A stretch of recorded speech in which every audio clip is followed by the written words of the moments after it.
Et le chiffre que la CENI vient de donner, c'est qu'il faut vivre hors du Togo pour pouvoir y croire. Mais si vous êtes Togolais et que vous étiez au Togo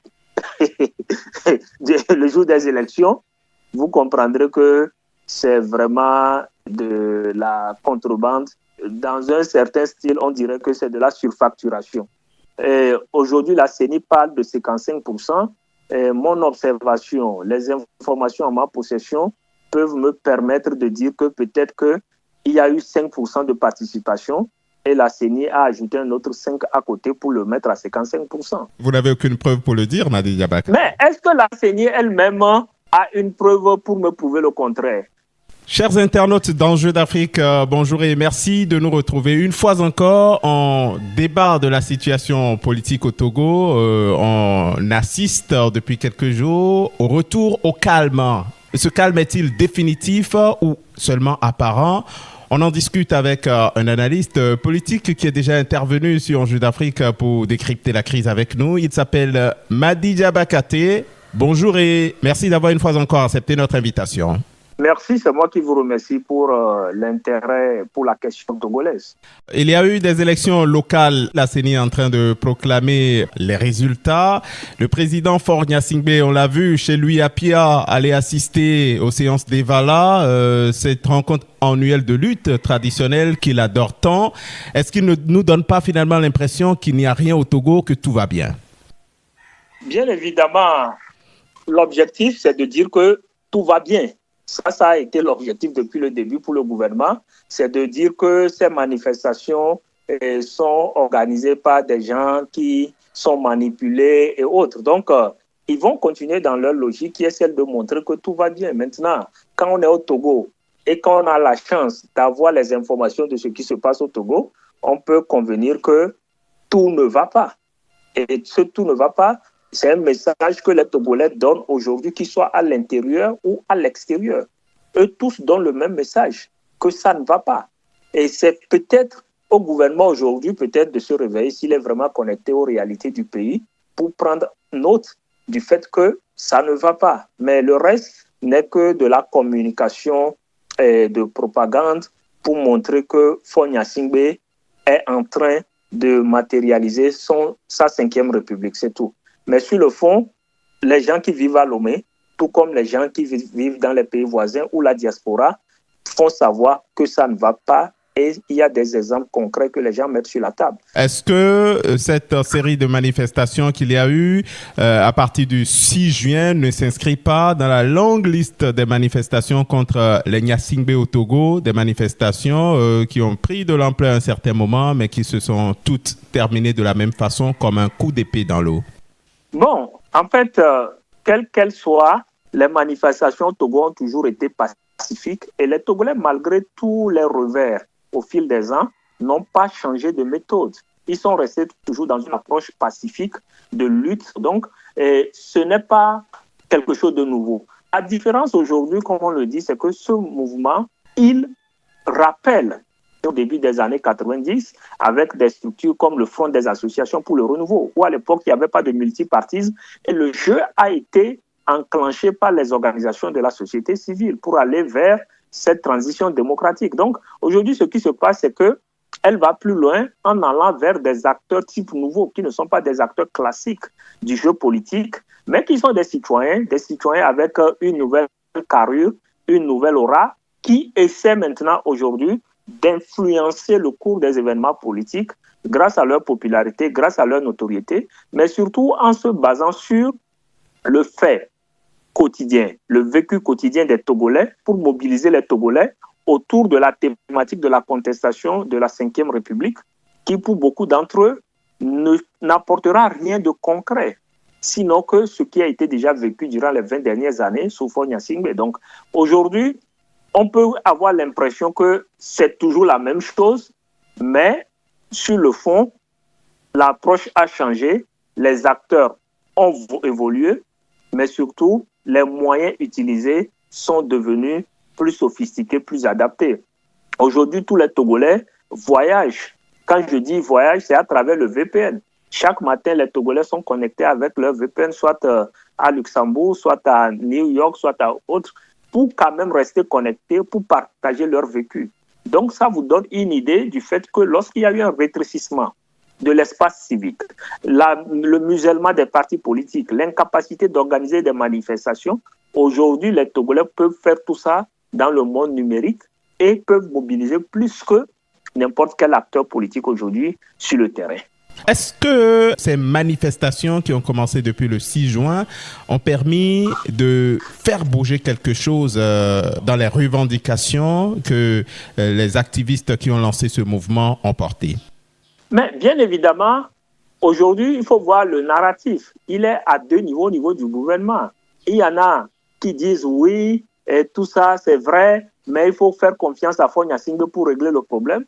Tout comme il y en a au même moment qui disent que oui, tout ça, et on peut le faire sans forcément utiliser les moyens actuels.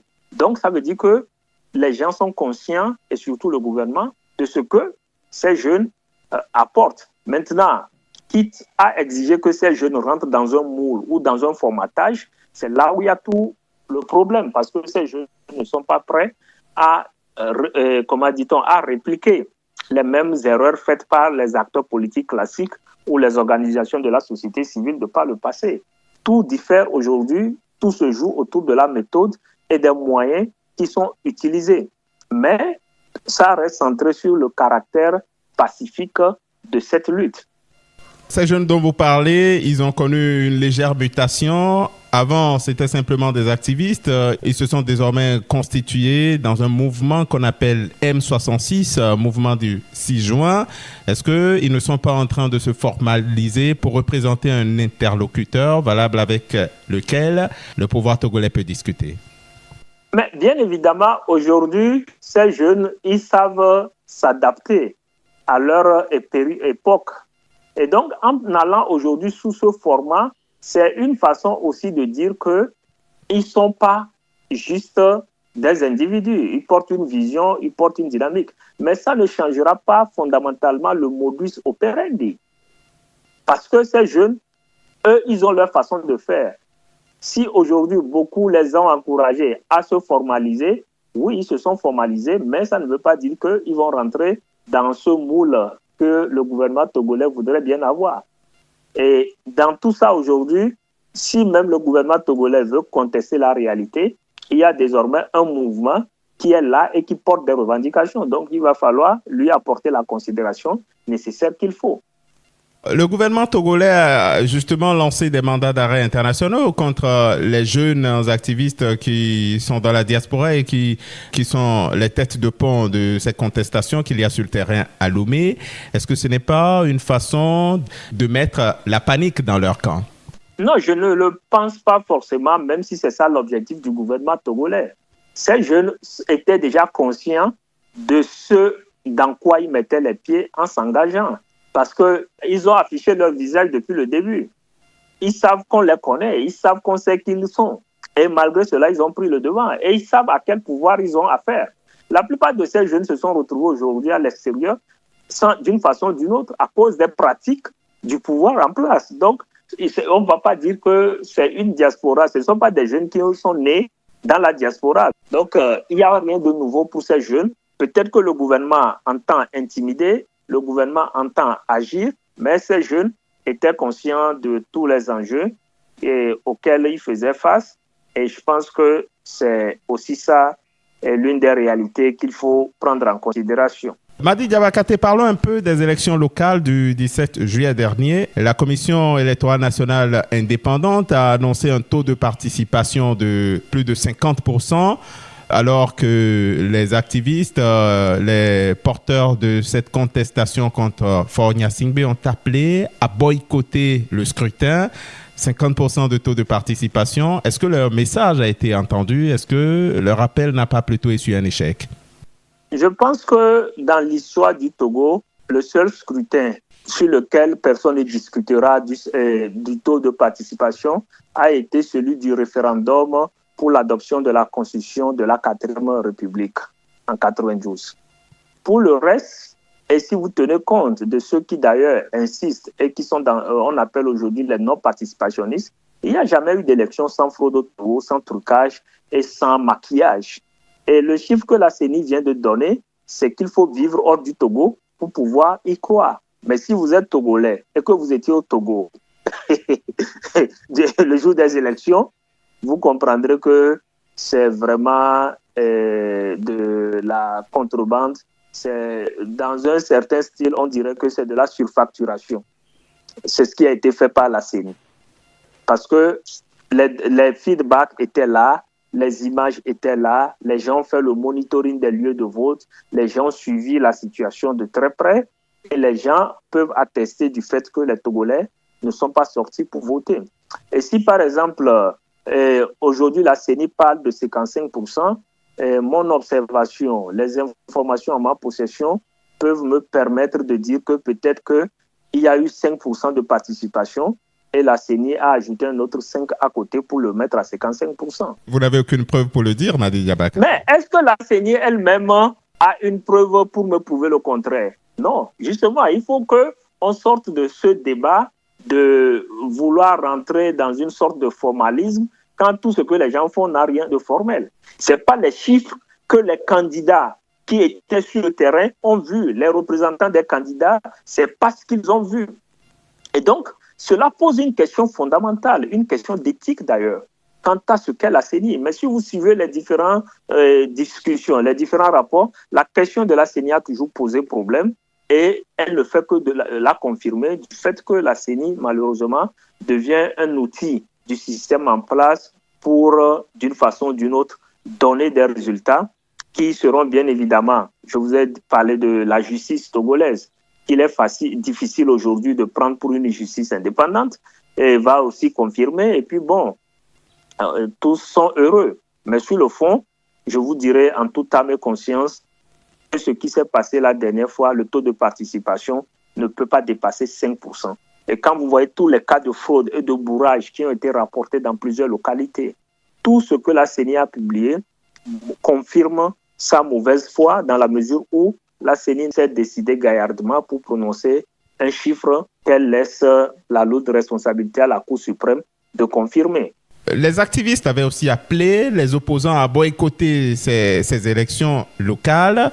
Ils y sont allés quand même. Est-ce que pour détrôner Faure Gnassingbé comme il le souhaite, il n'aurait pas fallu que toutes ces forces qui s'opposent à lui s'unissent, harmonisent leur position?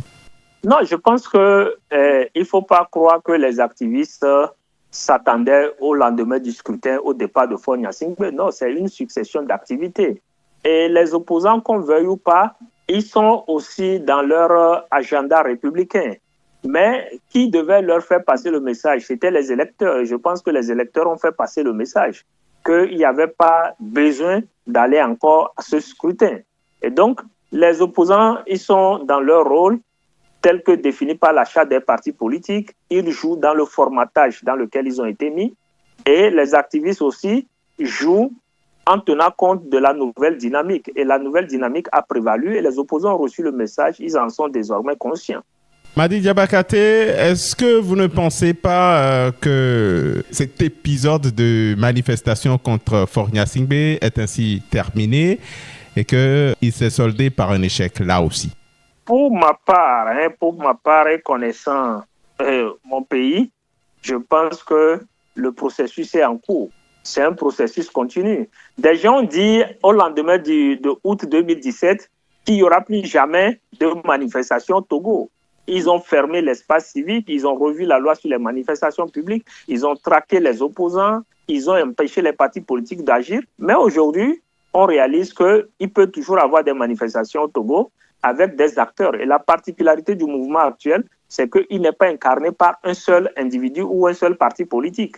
Il est incarné par plusieurs citoyens qui, tout un chacun à son niveau, contribuent à la chose. Donc, moi, je pense que c'est une suite logique et c'est un processus graduel qui va continuer à éroder l'image publique que Faure Gnassingbé s'est construite au dehors du Togo et aussi en interne, continuer par mettre l'accent sur certaines réalités de la mauvaise gouvernance au Togo, de la corruption qui prévaut au sein des institutions de la République. Donc, c'est quelque chose qui va continuer et le problème social reste de mise Et Faure Gnassingbé ne peut y échapper parce qu'il est allé prendre l'argent auprès du FMI, il a pris des engagements, sauf que la mise en œuvre de ces engagements va continuer par sortir les Togolais dans les rues. Et donc, c'est un processus qui est en cours.